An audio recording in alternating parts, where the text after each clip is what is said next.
মামু, এই নাও তোমার টাকা, দোকান বন্ধ। তোকে তো 100 টাকার নোট দিয়েছিলাম। হ, 100 টাকাই তো দিছিলা।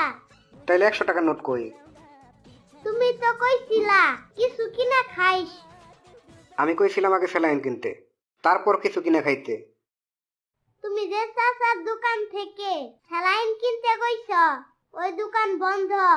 পরে আমি একটা আইসক্রিম খাইছি। তাইলে আইসক্রিম কই পাইলি তুই?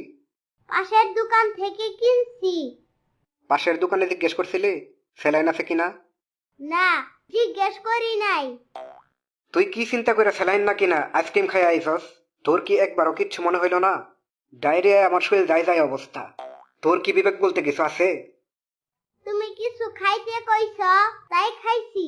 তখন আমার খাবার আবেগ কাজ করছিল, বিবেক কাজ করে নাই।